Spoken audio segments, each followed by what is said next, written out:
So I wanted to talk today about some of our research on this interesting hormone called FGF21, and I'll focus on its functions in the context of ethanol.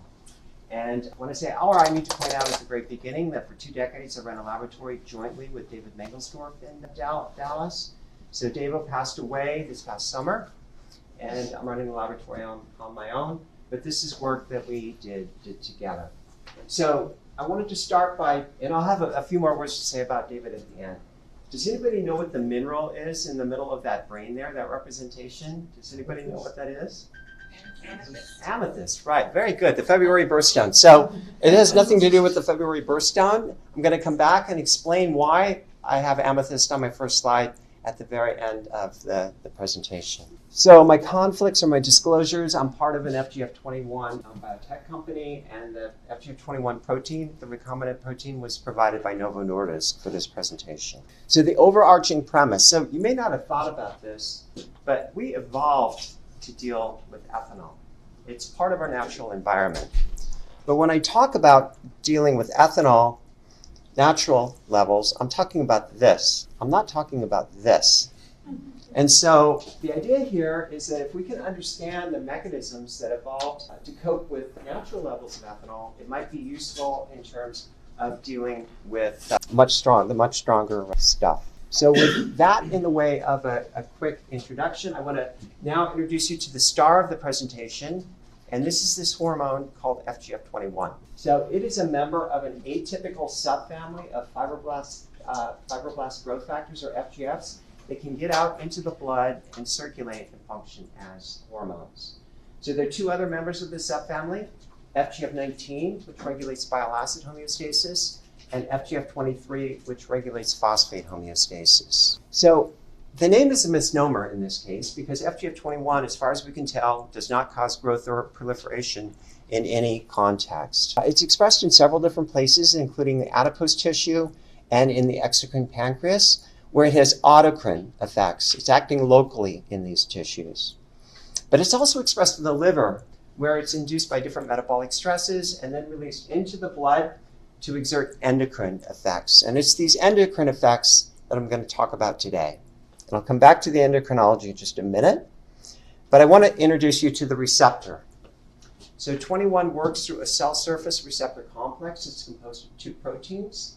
The first of these is a conventional FGF receptor. So this is a cell surface protein that has an intracellular tyrosine kinase domain.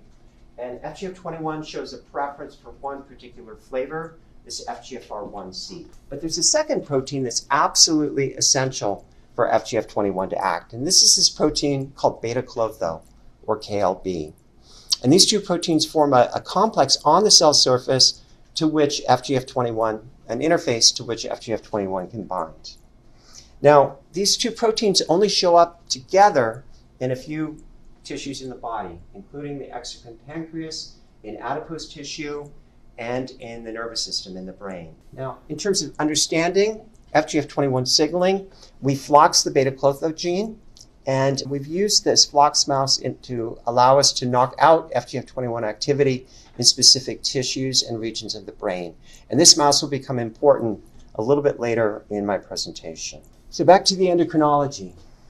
So, as I mentioned, 21 is made in the liver and released into the blood in response to various metabolic stresses in mice.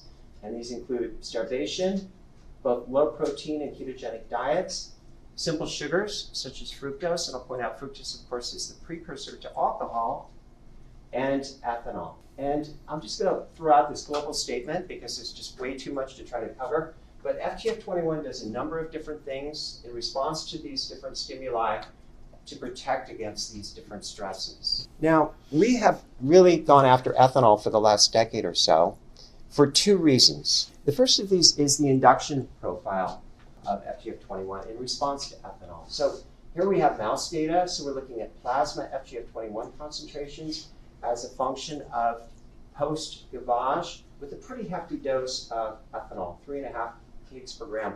Doesn't knock the mice out, but it's still a pretty hefty dose. And what you can see here is you get this dramatic and very rapid increase in FGF21 concentrations in blood. So this is all well and good, but we get the same thing in humans. So we collaborated with Martin Wagner's group at the University of Graz. And when Martin first showed us these data, we actually didn't believe them because nothing had induced FGF21 in people like this. This is 10-fold, even 100-fold higher than any other stimulus in people. And you can see it takes the levels up to those that are even maybe a little bit above what you see in the mouse. So I should say that Martin, in this experiment, it was done with a group of healthy male and female volunteers. They did not give up the individuals. They gave them 3 to 4 shots of vodka over half an hour. And then they measured FGF21 concentrations. And I say, David and I didn't believe these data when we first saw them, but they've been reproduced. Ethanol is, by an order of magnitude, the strongest inducer of FGF21 in people. So that really got our attention. The other thing that got our attention were the human genome-wide association studies that were starting to be published a decade or so ago. And so SNPs in and around both the FGF21 gene and its receptor protein, beta-klotho, were not associated with metabolism or any sort of weird diet, but rather with alcohol consumption. And so now we had 2 good reasons to really pursue FGF21 in the context of alcohol. I really think that this is the human biology of FGF21. So the first thing we did was to ask, what does FGF21 do in the context of ethanol? The first set of experiments was to look at ethanol consumption. So it builds off these human GWAS studies. And so Park Young in the laboratory did a whole series of what are referred to as 2-bottle preference studies. So mice are given the option to drink either pure water or ethanol, the 2 different bottles here. And we did this in mice that were either treated with FGF21, pharmacologic levels of FGF21, or not. And the FGF21 was administered through these little tiny mini pumps, which are implanted underneath the skin and release a steady amount of FGF21. So this is the experimental protocol. We implant the mini pumps. We go 7 days, we allow the mice to recover. And then we step over 4-day, at regular 4-day intervals, we step up the concentration of ethanol in the ethanol bottle. So we go from 4% up to 16%.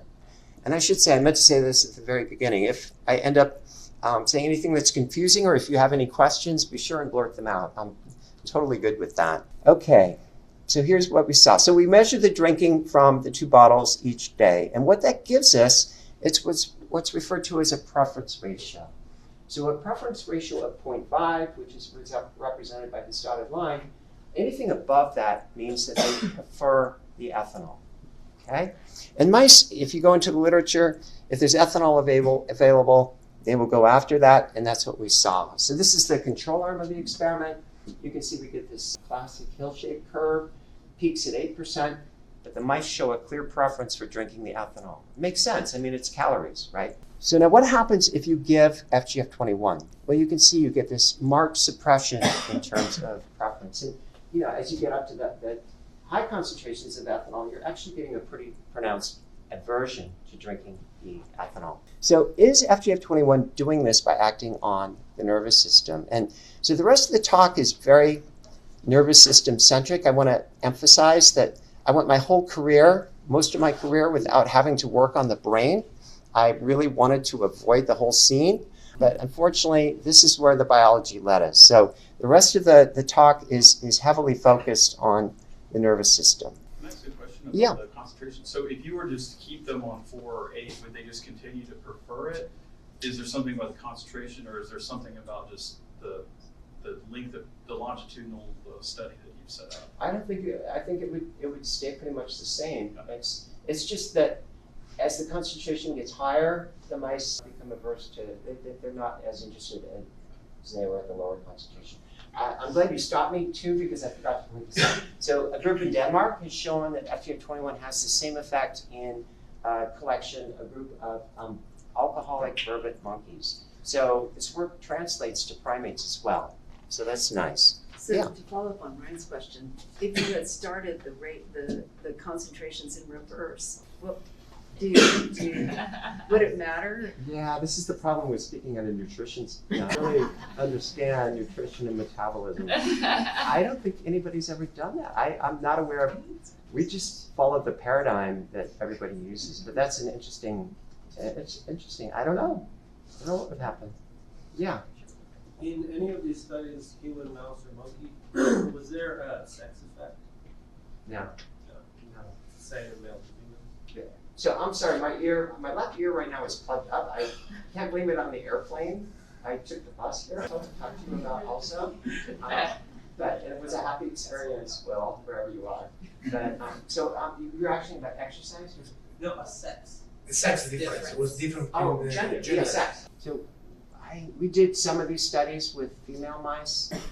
It was not notable. I just don't remember which experiment. This was done a long time ago. I'm not remembering which experiment exactly we did, but the preference and the effect on preference does cross. It works in the female mice as well. That's a good point. All right, so is it working through the nervous system? And so here we bring in our knockout mice. We did the same experiment in either control mice or mice in which we had selectively eliminated the FGF21 receptor in the neurons using a CAMK2A pre-dragger. And so the control arm here, this is basically, I'm showing you what I just showed you before. I'm only going to show you the 16% ethanol data. You can see the marked decrease here in preference in response to the FGF21. So now what happens in the knockout mice? Two things. First of all, you can see that just basally in the knockout mice, you get a jump, a significant increase in terms of preference. So what this highlights is that the endogenous FGF21, or at least suggests that the endogenous FGF21 is contributing to a response. So the other thing is that we completely lose the effect of FGF21. So these effects are mediated through the nervous system, direct effects on the neurons. And so our group first showed that there were effects of FGF21 on dopamine concentrations in the nucleus accumbens. There have been a couple more sophisticated studies that have been published since. This is a study from the Potoff group at the University of Iowa, and they described an amygdala nucleus accumbens pathway that was important in terms of this effect. So in the midst of doing these experiments, Park Hyung made another interesting observation, and that was that FGF21 was stimulating thirst. So this is the control arm of the experiment. These are mice that just got vehicle. And we're looking at water intake over the course of 4 days here. There's no change. But if you give FGF21, and these are just wild-type mice, you can see that there's a real spike, a real increase in terms of water intake. And so anybody who's had a few margaritas knows that drinking ethanol can make you thirsty. And so we were wondering, is FGF21 part of the mechanism for inducing this thirst, possibly to prevent the dehydration? And so I just don't have time to go through all the data. This is published. But what we were able to show is that ethanol-induced thirst is in fact reduced. It's not gone, but ethanol-induced thirst is significantly reduced in both the FGF21 knockout mice and in the mice where we've taken the receptor out in the nervous system. So this thirst is also mediated by FGF21. And this involves FGF21 acting directly on the hypothalamus. So now we have two things that FGF21 is doing that are consistent with protecting us against, or at least protecting mice against ethanol. It's working on the brain to suppress ethanol intake and to drive up water intake, presumably as a mechanism to prevent the dehydration. Both of these effects require the brain, but different regions of the brain, so different circuits. So these were all these experiments were done at relatively modest doses of ethanol. What about binge ethanol? What if we really hammer the mice with ethanol? And so this is an experiment that was done by Miwa Choi in the laboratory a few years ago. So she had wild-type and FGF21 knockout mice, which she gave this binge dose of ethanol by gavage, so 5 grams per kg. It knocks mice unconscious for a number of hours. And here we're 1 hour after the dose. We have the wild-type mouse is on the right, the knockout mouse is on the left. And this is just to prove to you that the mice are most sincerely unconscious, okay? So now, look what happens at 4 hours. So this is at 4 hours. So this is the wild-type mouse, and he's up and running around. The knockout mouse is completely out of it. And this knockout mouse will be out of it for at least a couple more hours. There's a huge difference in the recovery, the rate at which the mice recover. And so that's quantified. And I'd say it's been very difficult to get phenotypes with FGF21 knockout mice, sort of this generic stress hormone that does everything but doesn't really do anything. It's been frustrating, but this was a very clear phenotype, and we were really excited about this. So this is quantified here. So what we do is measure the riding reflex recovery time. We put the mice on their back. Of course, I never do this myself. We have people in the laboratory who are very good at this. And they look for the mice to flip over 3 times within 30 seconds, and they are then deemed as having recovered their riding reflex. And so here on the left here, you can see that the wild-type mice recover their riding reflex in a little over 3 hours, 3.5 hours. It takes the knockout mice twice as long to recover their riding reflex. And the obvious explanation for this, of course, is that there are differences in the rate at which ethanol is being catabolized, right? That the wild-type mice are catabolizing ethanol more quickly than the knockouts. But you can see there's no difference. There's no difference in the rate at which these mice are catabolizing the ethanol. So the mice I showed you in the previous slide, one up moving around, the other one flat on its back, they're equally drunk. And yet one is up moving around, the other one is still completely on its back. So we had a couple other mouse models that we could test that were useful. On the left, these are experiments with a liver-specific knockout of FGF21. Remember, it's expressed in other tissues as well. But this takes it out exclusively in the hepatocytes. On the right is the neuron-specific knockout of the receptor. And what you can see here, same experiment, we get exactly the same result. And so what this shows is that 21 is being released from the liver in response to the ethanol and acting on the brain, the nervous system, to accelerate recovery from intoxication. Sorry, you mean also the detoxification process is the same? So we didn't measure all the ethanol in the plasma. like the acetaldehyde and this sort of thing. So we measured we measured brain concentrations, and we did all those sorts of things. The metabolism was exactly the same. That was expected the mice was more active, maybe able also to. So hopefully I'll be able to explain it to you in the next few slides. Okay. But this was stunning. We had anticipated that it would be metabolism. So this is a huge dose of ethanol, this binge dose. And people in the ethanol field don't particularly like it, but it was the first thing that we did. So we tried a lower dose of ethanol, doesn't knock the mice out. And instead of looking at riding reflex, what we did was we looked at their motor coordination. We put them on a rotorod. And so this is the rotorod. This is a sober mouse on a rotorod. It's spinning at 5 revolutions per minute. A sober mouse has no problem staying on the rotorod. And we're only asking the mice to stay on the rod for 60 seconds, okay?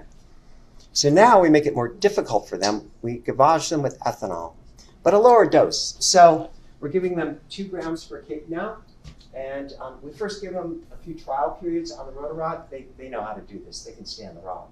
And then we give them the ethanol, and we measure the time it takes for them to recover. And so remember, we're only asking them to stay on the rod for 60 seconds. And so you can see in the wild-type mice, they start to recover. For 2 hours, they can't stay on the rod at all. Then from 2 to 4 hours, they show recovery, and by 4 hours, then they're completely recovered. They can stay on the rod again. So now what happens in the knockouts? Well, you can see there's a significant shift to the right. So we're not only seeing this effect in the context of riding reflex, but also this motor coordination paradigm as well. So we can add to our model now that FGF21 is doing this third thing. It's accelerating recovery from intoxication. And we measured this using these 2 different assays. So this led to new FGF21 pharmacology. And everything I've shown you up to this point is loss of function. What about gain of function? What about pharmacology? What if we give recombinant FGF21? What happens? And so what we were trying to do in this experiment, and I should just say, so FGF21 for ethanol poisoning, and of course, you guys are all aware, there are lots of visits to the emergency room every year for ethanol poisoning. There's virtually nothing they can do except to keep you warm and hydrated. So not much in the way of treatment. So we did this experiment. So we knocked the mice out with this huge dose, this bolus dose of ethanol. We wait an hour. They're all unconscious. We then give them a reasonable dose. This is, FGF21 is in the clinic for other things. This is a reasonable dose, a clinical dose of FGF21. at 1 hour.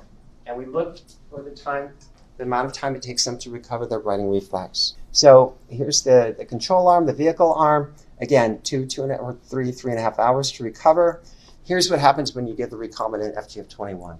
It cuts the recovery time in half. So the endogenous FGF21 is not optimal. You can give more and get a stronger response. What is FGF21 in the clinic? What is it? What? Did you just said it's already in the clinic for other It is. It's in What it is for it? fatty liver, MASH. We can, I'd be happy to talk about that. I just that I don't really understand how it works in fatty liver, so I would much rather work on that. I'll put you on the spot. Yeah. It's in phase 3. It's in phase 3 clinical trials, and yeah. Once again, no difference here in terms of plasma ethanol concentration. So it's restoring, it's rescuing the mice. It's restoring this writing reflex without changing the concentration of ethanol in the blood, or in the brain for that matter. So back to our motor coordination, we do the lower dose. We do the same sort of experiment I showed you with the rotarod before. So this time, we're giving them either FGF21 or vehicle. Yeah. So these are just wild type mice. So here's the vehicle arm of the experiment. It's consistent with what I showed you before. It takes them 2 hours to start to recover their writing reflex. Remember, the knockout shifted this curve to the right. Here, when we give recombinant FGF21, we shift it to the left. And this is highly statistically significant. So it's improving, 21 given pharmacologically, is improving motor coordination in the face of still being drunk. Steve, what's the strain of mice you guys use? We use Black 6. Most of this is done in Black 6J. Have you ever done it in any other strain? I don't think so. I think because all our knockouts, we have to have all our knockouts on that background. That's just the way things are done to get NIH funding. I think we've really restricted it to, I wouldn't doubt that there would be a lot of variability. As you may know, there is a lot of variability in the way different strains of mice. And humans too, for that matter. Yeah, and humans, of course. Yeah. The mice on this curve, seems like they took 5.5 hours to get back to 60 seconds, whereas the previous plot was 4 hours. Is there a reason for that? I think the control arm of the experiment is pretty comparable. I mean, we could go back, but I thought you said it took 4 hours. it took 2 to 4 hours, I think, and it maybe shifted a little bit, but I mean, I suspect it's just day-to-day variability. All this was done the same day, so we had the control was done the same time as the FGF21 treatment. But I need to go back and look at that. Okay, so now mechanism. You need a mechanism to publish, right? And this was needle in a haystack sort of stuff. As a non-neurobiologist, this was daunting as a non-neurobiologist. How in the world would we come up with a mechanism? And here, this is one of the luckiest things in my entire career. So I need to introduce you to the noradrenergic nervous system. So norepinephrine is a very important neurotransmitter, and most of it is made in a small region of the brain called the locus coeruleus. And so at the bottom here, we have a coronal section through the hindbrain, and it's been immunostained with an antibody against the norepinephrine transporter. And these regions, these are the noradrenergic, these are the locus coeruleus. So these are the nuclei that produce basically all of the norepinephrine in the brain. Now the LC is well known to regulate waking and alertness, so that fits very nicely. But here's where we got incredibly lucky. So in surveying the literature, there was a paper published by the Palmature lab at the very beginning of this millennium, so 20-some years ago, in which they showed that mice lacking norepinephrine, they knocked out norepinephrine production in the brain. They had an increased writing reflex recovery time in response to ethanol with no change in ethanol catabolism. It was exactly the same phenotype that we had. So luckily they did this experiment and they published it, even though, I mean, the Palmature lab is a very high-profile group. They usually publish in Nature, and this was not a Nature paper, but I'm really glad they published it because it really broke open our work. So now we had a hypothesis that FGF21 was activating the noradrenergic nervous system. So the first thing we did to test that was to look to see whether the receptor was expressed in these regions of the brain. I'm not going to go through the data. Both components, the FGFR1C, beta-klotho, they're there. So receptor was in the right place, which was good. So we went on then to see whether FGF21 would activate neurons in this region. So now we're zooming in. We're just looking at one of these locus coeruleus nuclei, and we're immunostaining here for either the transporter, which is to lights up noradrenergic neurons, CFOS, which is a standard marker of neuronal activity, and then the co-localization there on the right. So no CFOS with the vehicle. But if you give FGF21, and it's just 2 hours after injection, you can start to see it. So maybe a little bit hard to see in the slide, but we get a fair number of neurons now that are activated. And these neurons are noradrenergic, many of them. And there's no way you can tell that, so I've quantified it here. So here we're measuring CFOS positive, net positive, so positive for both neurons in the locus coeruleus. And so this is in response to pharmacologic FGF21, and you can see the 21 causes a real spike in terms of CFOS activity. Now this is pharmacology, so this was nice. What about physiologic levels of FGF21? And so, of course, we treated mice with ethanol and as our inducer of FGF21, and then looked at neuronal activation, and we get the same sort of spike in response to the ethanol. But of course, ethanol could be doing lots of different things. It doesn't necessarily show it's working through 21. So we did the same experiment in 21 knockout mice, and this effect is completely gone. So this physiologic spike or increase is a function of the endogenous FGF21 hormone. So, question, is the sobering effect mediated via the noradrenergic nerve? Is this the pathway that results in sobering? And so we did a whole series of both pharmacologic and genetic experiments to address this. I'm going to show you 2 genetic experiments that we did to test this out. The first of these involved a new mouse line that we made in which we selectively eliminated norepinephrine production in the neurons. It involved knocking out the DBH is the enzyme that converts dopamine to norepinephrine, and selectively knocking this out in the nervous system. We subjected these mice, the control and the knockout mice, then to our writing reflex recovery protocol. The control arm here, you see the acceleration of recovery in response to FGF21. Here is the knockout, and you can see there's absolutely no recovery, no effect of FGF21 in this assay. So this effect requires norepinephrine in the brain. So second model. So is FGF21 acting directly on the noradrenergic neurons? And so what we did was knock out the FGF21 receptor. We knocked out beta-glucose selectively in noradrenergic neurons. And so we crossed our flocks KLB mice with the DBH3 driver, this noradrenergic neuron-specific driver. Same experimental protocol here. Control arm, we get the effect that we would expect. And here we get, in the knockout, again, we completely lose the response, the FGF21 mediated response. So 21 is mediating this effect by acting directly on the noradrenergic neurons in the brain. So the model, FGF21 acting on the locus coeruleus in the hindbrain, resulting in the release of norepinephrine, driving arousal or accelerating arousal from intoxication.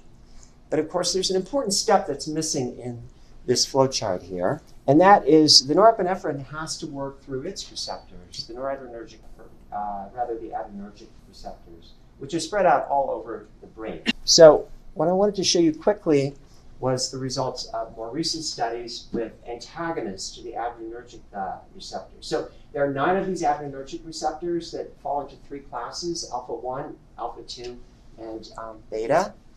And fortunately for us, there are inhibitors, they're small molecule inhibitors of each of these classes. And so we tested each of these inhibitors in our writing reflex recovery assay. And this is the control arms of the experiments. You see that 21 has the expected effects. Now we do the experiment with prazosin, which is an alpha-1 antagonist. We lose the effect. We use an alpha-2 antagonist, yohimbine. We lose the effect. And we use a beta receptor antagonist, and we lose the effect. So this is going to be complicated. This is, again, where as a non-neurobiologist, this starts to look pretty daunting with all these receptors being involved. So we're trying to sort out a strategy now to address this. We have focused initially on the beta receptors, the receptors here on the right. This is for pragmatic reasons in that we had at UT Southwestern, we had a mouse line that lacked all three of the beta-adrenergic receptors. And so we could do the quick study to see what would happen in our writing reflex recovery assay. So the control arm of the experiment in these mice, so these are control mice. Here's what happens in the beta-less. So these mice don't have any of the beta-adrenergic receptors, and it's a global knockout. This is not a neuron-specific, it's a global knockout. So now, this axis here is not minutes, but hours. So you're seeing that it takes these mice fully 12 hours to recover their writing reflex. They're really compromised. And the students really don't like doing these experiments because it takes the better part of 24 hours from start to finish to do the experiment. And 21 has absolutely no effect.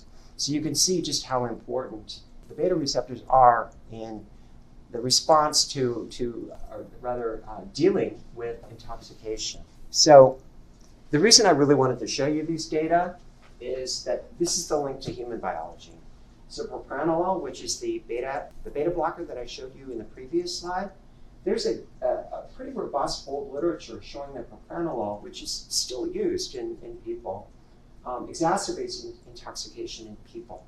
And this is the best evidence we have right now that this pathway that we've discovered in mice is probably relevant in people as well. Okay, so just to summarize this part of the talk, FGF21 being released from the liver, acting as a hormone in response to ethanol, doing several different things to defend against the toxic effects of ethanol. And what we'd like to suggest is that 21 may be useful as a drug for both acute alcohol poisoning and chronic alcohol addiction. I mean, to me, this is the more likely indication in terms of clinically. I think it, especially with the vervet monkey data, I think it looks quite promising as a drug to be able to suppress the desire in people to consume ethanol. Okay, so I wanted to end today by spending just a few minutes talking about some very recent work that we've done. I mentioned earlier that ethanol is such a strong inducer of FGF21, especially in people.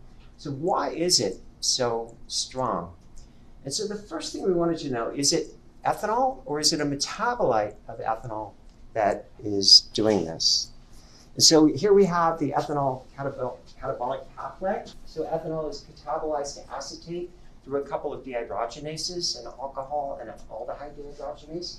I need to point out that both steps kick off NADH, and this will become important in just a minute. So it disrupts the ratio of NADH to NAD+. It causes a very strong reductive stress in the liver. As I say, that will become important in a minute. So we initially had focused on the acetaldehyde, this guy, the first step there, because acetaldehyde is known to be very reactive and to be very toxic and to elicit stress responses. So that seemed like the candidate. That seemed like the guy, and we would finish the paper quickly and everybody would be happy. So to test this, we got mice from Bengal at the NIH, in which Ben had knocked out ALDH2, which is the predominant liver aldehyde dehydrogenase. So it's working at the level of the conversion here of the acetaldehyde to acetate. So in this knockout line, presumably we get a buildup of the acetaldehyde and we get a stronger FGF21 response, if our hypothesis was correct. And so we did the experiment. This is induction of FGF21 in the wild-type mice. This is the response in the knockout. So completely the opposite of what we expected. So clearly the acetaldehyde has to be metabolized to something else that then is activating FGF21. So we looked downstream. The next step, the acyl-CoA synthase, did the same experiment. So ACSS2 is the predominant synthase in mouse liver. And we were able to get knockout mice from colleagues at UT Southwestern. We got exactly the same response. So alcohol has to be metabolized all the way to acetyl-CoA in order to elicit this effect on FGF21, to induce it. So how does this work? And I'm going to just summarize here because I don't want to go through all the experiments. There were a lot of experiments that Mi Chung in the laboratory did. The bottom line, the punchline, is that this acetyl-CoA that's being made in response to ethanol, and there's a lot of it, acetyl-CoA levels just skyrocket in response to ethanol, is used to acetylate histones, including histones at the FGF21 promoter, open the chromatin, and are important in terms of the induction of FGF21 gene expression. And I'll just show you one quick piece of data here in support of that. This is an inhibitor. This compound, small molecule C646. This is a histone acetyltransferase inhibitor, or a HAT inhibitor, specifically a P300 CBP inhibitor.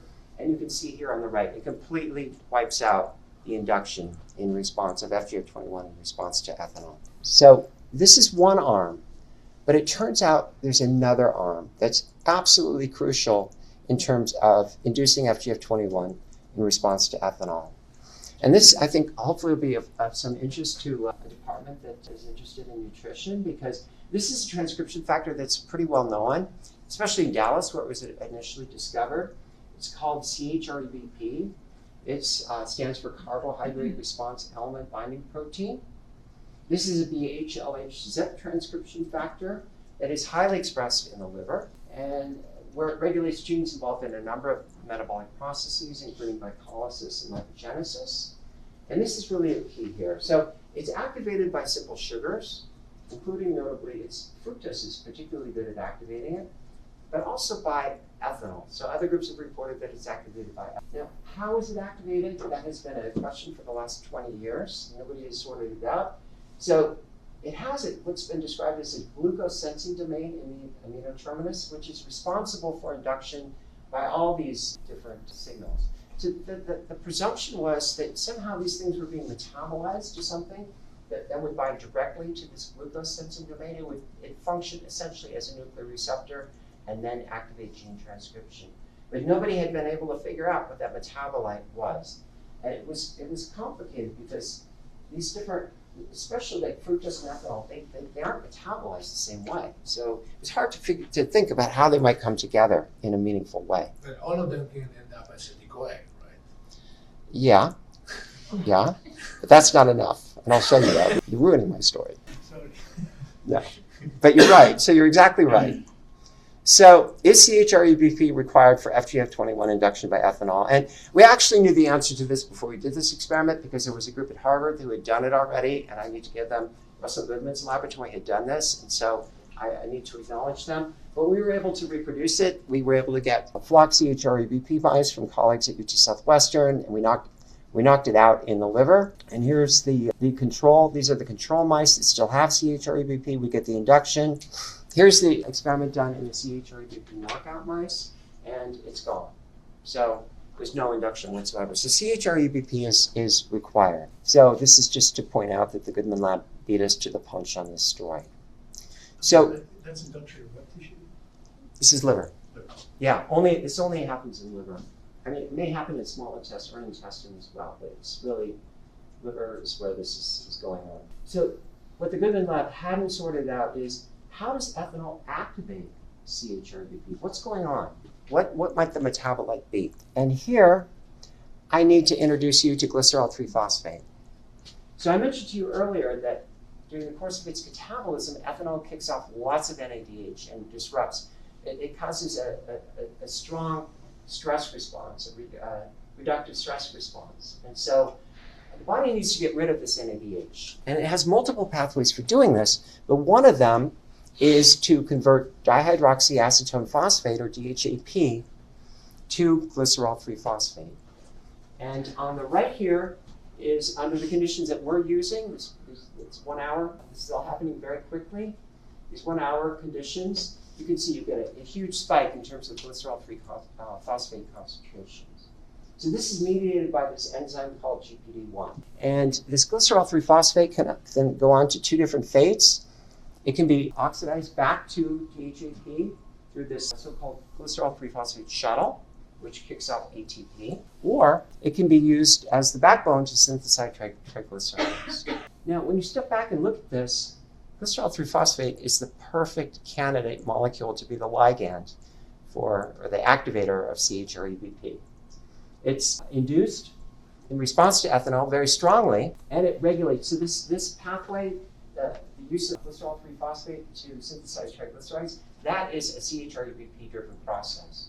So CHREBP is downstream. It's known already to be downstream of glycerol 3-phosphate. So again, we had a nice hypothesis here, and that was that glycerol 3-phosphate would activate CHREBP. So this is a cell-based assay in which we're introducing 3 different plasmids. On the top, we have an FGF21 promoter luciferase construct. That's our transcriptional reporter. And we co-transfect that with ChREBP or not. This delta GRACE is a mutant of ChREBP that doesn't have that glucose sensing domain. And we do this then plus or minus GPD1, an expression vector for GPD1. So looking here at the left, the control arm of the experiment, we have, so just putting GPD1 into this particular cell line doesn't have any effect on reporter activity. But if we introduce ChREBP, we get a big increase in reporter activity.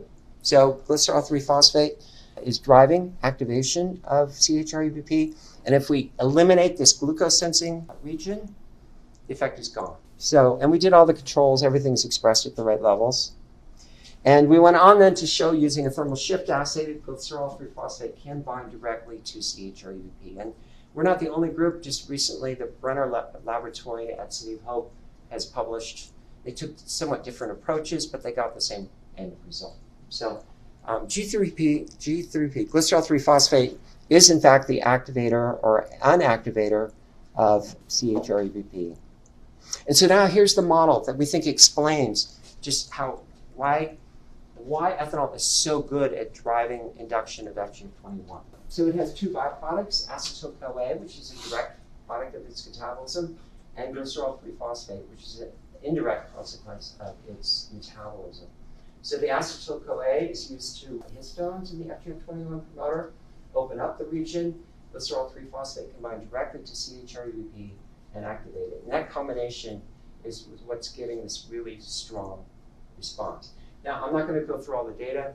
There are lots of other genes that are regulated by ChREBP in the liver. And we've looked, and most of these genes also require the same bimodal mechanism. So this is not just FGF21. This is many genes in the liver. The way they respond, they're induced, at least acutely, by ethanol. So, of course, as Stefano already pointed out, you get these same things, although the ratios are somewhat different because the metabolic pathways are not exactly the same. But you get acetyl-CoA and glycerol 3-phosphate, especially with fructose. You get induction of both, although the kinetics and the levels are not quite the same. And so we think that this is a unifying mechanism then for the effects of ethanol and simple sugars on gene transcription, at least acute gene transcription in the liver. Okay, so back to where I began. So the Amethyst. So sobering effect of FGF20. We're not the first group to think about looking for sobering reagents or agents. And so the idea goes back to antiquity, the ancient Greeks, and they actually named this mineral after this concept. So Fisco is intoxicated, the alpha is not. And so the stone was believed by I don't know if they all believe this, but the lore is that the stone was believed to protect against drunkenness. And so in FGF21, finally, we've discovered what we think is an endogenous amethystic agent. Okay, so I wanted to acknowledge the team that did this work. I think I've named the people as I've gone through. I want to thank our colleagues, our collaborators at the Rockefeller, including Mark and Jeff Friedman. We're not neurobiologists. They were instrumental in holding our hand as we went through doing all the neurobiology that I showed you.